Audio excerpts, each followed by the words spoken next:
Okay, now next question. Why was the Declaration of Human Rights termed universal?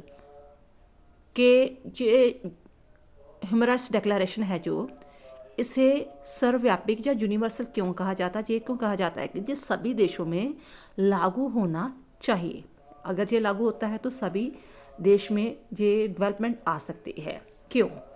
Declaration of human rights is called a universal declaration. पहले तो question की line आ जानी है। This is so because it grant special rights called fundamental. Fundamental होते हैं, जैसे हम अपने कॉन्स्टिट्यूशन में देखते हैं ना, 6 फंडामेंटल राइट्स हैं, इक्वालिटी का, फ्रीडम का, राइट टू एजुकेशन का, राइट टू रिलीजियस का, ठीक है, जो बेस है हमारी लाइफ को स्पेंड करने के लिए, वो फंडामेंटल होते हैं, जो बेसिक होते हैं। और basic right to all human beings in all the countries of the world. There is a no discrimination, कोई भेदभाव नहीं किया जाता। किस आधार पर?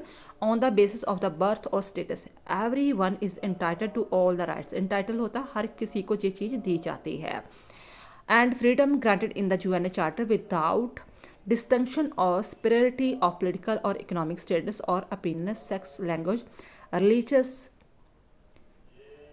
sex or color. In this way, the charter recognizes the rights of every individual in every country as a human being.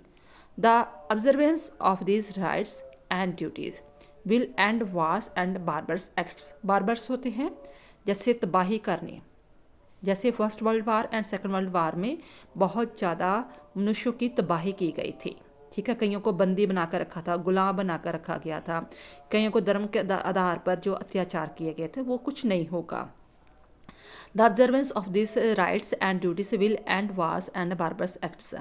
इन जो ये यूएनओ वाले हैं वो हर देश में निगरानी रखेंगे कि कभी ऐसी क्रूरता दोबारा ना हो। These will promote social progress and develop a spirit of brotherhood among nations of the world.